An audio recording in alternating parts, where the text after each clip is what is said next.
ሰላም ጤና ይስጥልኝ ክብራትና ክብራን የሄልዝ ኤዱኬሽን ቻናል ቤተሰቦች እንደምን አላችሁ? እኔ አለው እግዚአብሔር ይመስገን ደህና ነኝ። ዛሬም በጠቃሚና በአዲስ ፕሮግራም በድጋሜ ተገናኝተናል። በዛሬው የጤና ፕሮግራማችን ላይ የምንመለከተው ከ50 ዓመታችን በኋላ ጤናማ የሆነ ትልቁ አንጀት እንዲኖረን የሚረዱትን ምርጥ መመገብ ያለባችሁን ተፈጥሯዊ ምግቦችን በዚህ ቪዲዮ ላይ እነግራችኋለሁኝ ማለት ነው።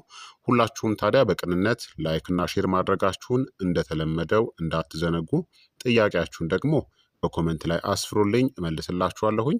በቀጥታ ወደ ጤና ትምህርታችን የማልፍ ይሆናል።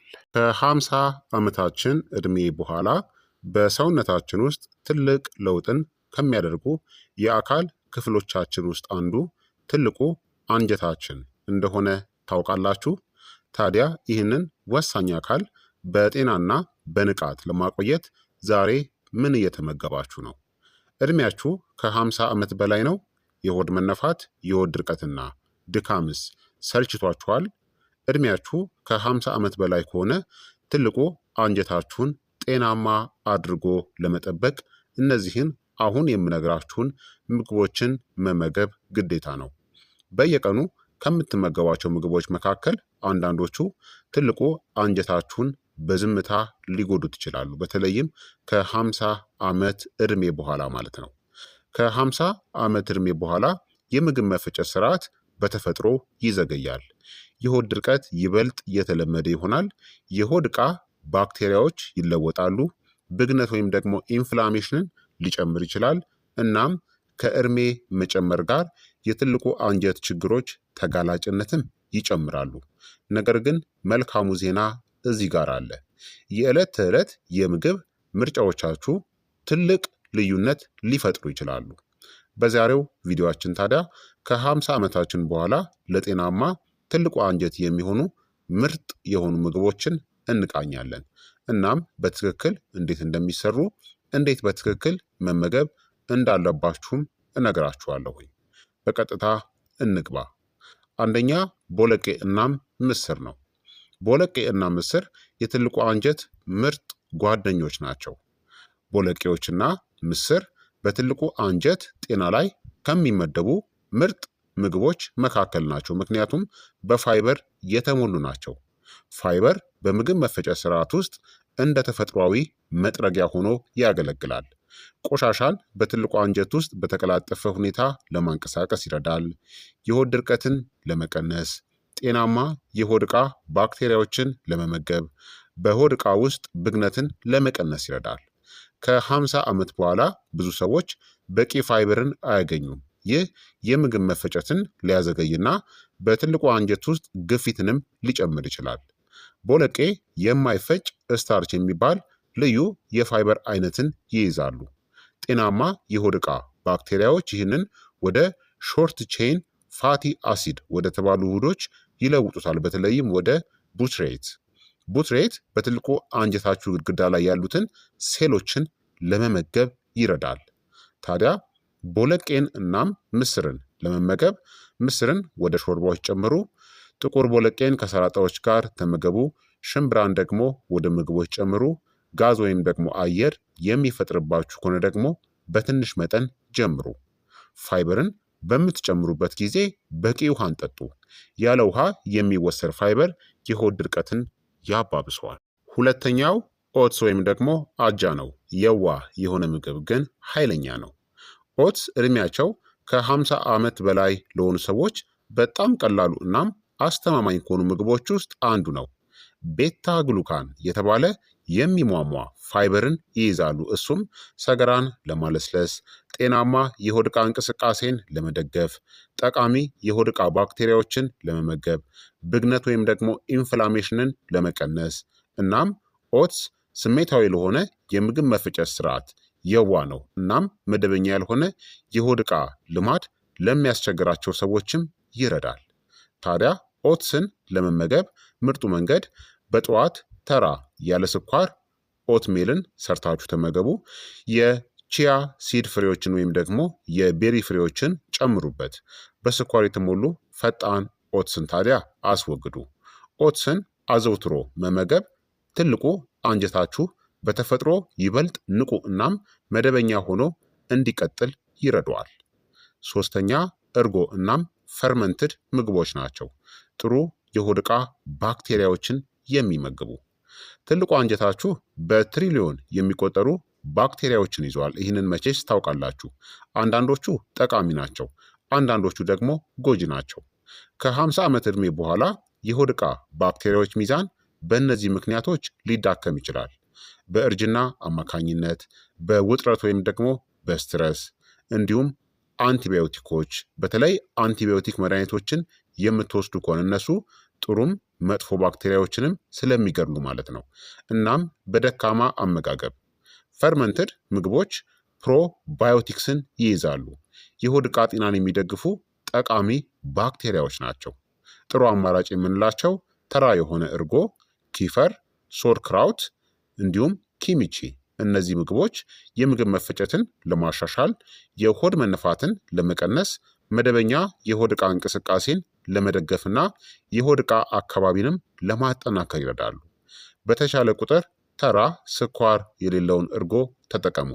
በፍጹም ፍሌቨር ወይም ደግሞ ጣፋጭ የሆነ እርጎን እንዳትጠቀሙ። በጣም የበዛ የተጨመረ ስኳር በምትኩ ጎጂ የሆድ ዕቃ ወይም የአንጀት ባክቴሪያዎችን ሊመግብ ይችላል ማለት ነው። ስለዚህ አለመመጣጠን ሊከሰት ስለሚችል ጣፋጭ እርጎ ወይም ደግሞ ፍሌቨርድ እርጎችን አትመገቡ። መዘዙ የከፋ ነው። አራተኛ የቤሪ ፍሬዎች ናቸው።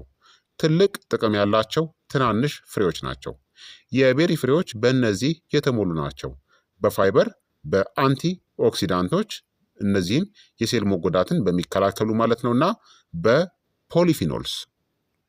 እነዚህ ንጥረ ነገሮች የትልቁ አንጀት ሴሎችን ከኦክሲዲቲቭ ስትረስ እና ከብግነት ወይም ከኢንፍላሜሽን ለመጠበቅ ይረዳሉ።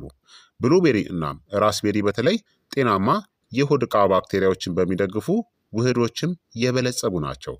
ለትልቁ አንጀት ያላቸው ጥቅሞችም ብግነትን ለመቀነስ ይረዳሉ፣ ለስላሳ የምግብ መፈጨትን ይደግፋሉ፣ በተፈጥሯዊ መንገድ ለሰገራ መጠን ወይም ደግሞ ክብደትን ይሰጣሉ፣ ሴሎችን ከጉዳትም ለመጠበቅ ይረዳሉ። ታዲያ እነሱን ለመመገብ ቀላል የሆኑ መንገዶች ወደ ኦትሜል ጨምሩ፣ በስሙዚዎች ፈጭታችሁ አዋህዱ፣ እንደ መክሰስም እንዲሁ ተመገቧቸው።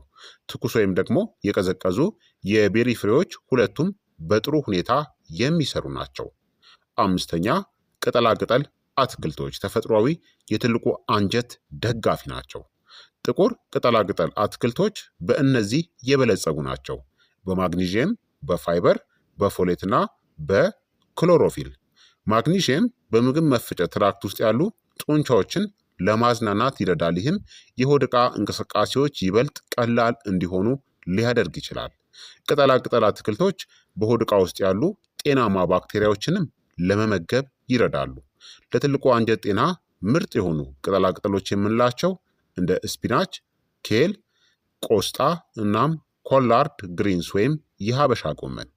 ቅጠላቅጠሎችን ቀለል አድርጋችሁ ማብሰል ለአንዳንዶቹ በዕድሜ ጠና ያሉ አዋቂዎች ለመፈጨት ይበልጥ ቀላል ያደርግላቸዋል።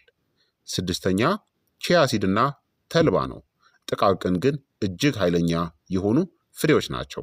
እነዚህ ጄል ያለ ይዘትን ይፈጥራሉ። ይህ ደግሞ ሰገራን ለማለስለስ፣ መደበኛነቱን ለማሻሻል እና ጤናማ የሆድ ዕቃ እንቅስቃሴን ለመደገፍ ይረዳል። በተጨማሪም የምግብ መፈጨት ትራክትን የሚደግፉ ፋይበር እና ጤናማ ቅባቶችንም ይይዛሉ። በትክክል እንዴት ጥቅም ላይ መዋል ይቻላል? በቀን ከአንድ የሻይ ማንኪያ እስከ አንድ የሾርባ ማንኪያ ቺያሲድ ወይም ደግሞ ተልባን በእርጎ ወይም በኦትሜል ላይ ጨምሩ። ከዛም በቂ ውሃን መጠጣት ያስፈልጋል። ታዲያ በዝግታ ወይም በመጠኑ ጀምሩ። በጣም ብዙ ፋይበር በጣም በፍጥነት መውሰድ የሆድ መነፋትን ስለሚያስከትል። ሰባተኛ ፖም ወይም ደግሞ አፕል ነው። በጣም ቀላሉ የትልቁ አንጀት ምግቦች ከሆኑት ውስጥ አንዱ አፕል ነው። ፖም ጤናማ የምግብ መፈጨትን የሚደግፍ ፔክቲን የተባለ የሚሟሟ የፋይበር አይነትን ይዟል።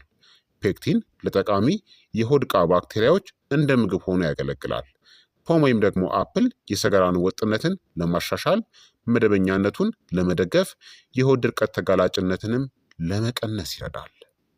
ታዲያ ፖምን ለመመገብ ከተቻለ ልጣጩን ወይም ቆዳውን አብራችሁ ተመገቡ። ምክንያቱም አብዛኛው ፋይበር ያለው ልጣጩ ላይ ነው። ከመመገባችሁ በፊት በደንብ እጠቡት። ታዲያ ስምንተኛ ውሃ ነው። በጣም የተረሳው የትልቁ አንጀት የምንጊዜም ረዳት ውሃ ነው። በጣም ጤናማ የሆኑ ምግቦች እንኳን ያለ በቂ ውሃ በትክክል መስራት አይችሉም። ከ50 ዓመት በኋላ የጥማት ስሜት ሊቀንስ ይችላል። ይህም ብዙ ሰዎች ከሚያስፈልጋቸው በታች እንዲጠጡ ያደርጋል። ነገር ግን ውሃን ስጠጡ ግዴታ የጥማት ስሜት ሊሰማችሁ አይገባም። ቢያንስ በቀን ገደባችሁን እስከ 3 ሊትር ውሃ መጠጣት ግዴታ ነው። ያለ በቂ ውሃ ሰገራ ይበልጥ ይጠነክራል። የሆድ ድርቀትም ይበልጥ የተለመደ ይሆናል። ትልቁ አንጀት ይበልጥ ጠንክሮም እንዲሰራ ያስገድደዋል። ጤናማው ልማድ ቀኑን ሙሉ በተከታታይ ውሃ ጠጡ። በተለይም ከፍተኛ ፋይበር ያላቸውን ምግቦችን በምትመገቡበት ጊዜ ማለት ነው። ታዲያ ከ50 ዓመት በኋላ የትልቁ አንጀት ጤናን ሊጎዱ የሚችሉ ምግቦች ደግሞ አሉ። እነዚህን መገደብ ያስፈልጋል። የተቀነባበሩ ስጋዎችን፣ በዘይት ውስጥ በጥልቀት የተጠበሱ ምግቦችን፣ ከመጠን ያለፈ አልኮል፣ በከፍተኛ ሁኔታ የተቀነባበሩ መክሰስ ምግቦችን፣ በጣም የበዛ የተጨመረ ስኳር ያለባቸው ምግቦችን። እነዚህ ምግቦች ብግነትን ሊጨምሩ እና የሆድ ዕቃ ባክቴሪያዎችን በአሉታዊ መልኩ ሊነኩም ይችላሉ።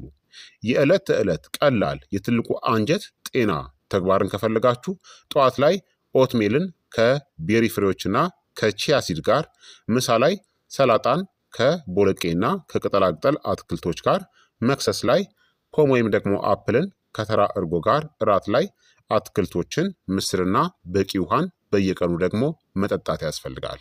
በተከታታይ የሚደረጉ ቀላል ልማዶች ከከባድ የአመጋገብ ስርዓቶች ይልቅ ይበልጥ አስፈላጊ ናቸው። ትልቁ አንጀታችሁ በየቀኑ ጠንክሮ ይሰራል። እናም ከ50 ዓመት በኋላ እሱን መንከባከብ ከምን ጊዜውም በላይ እጅግ አስፈላጊ ነው። መልካሙ ዜና ውድ የሆኑ ተጨማሪ ምግቦች ወይም ደግሞ ሰፕሊመንት ወይም ውስብስብ ማጽጃዎች አያስፈልጓችሁም። ብዙውን ጊዜ ምርጡ ድጋፍ የሚመጣው ከቀላል ምግቦች ነው። በፋይበር የበለጸጉ ምግቦች፣ ጤናማ የሆኑ ባክቴሪያዎች፣ በቂ ውሃን በመጠጣትና ቀጣይነት ያላቸው ጤናማ የሆኑ ልምዶችን በማድረግ ነው።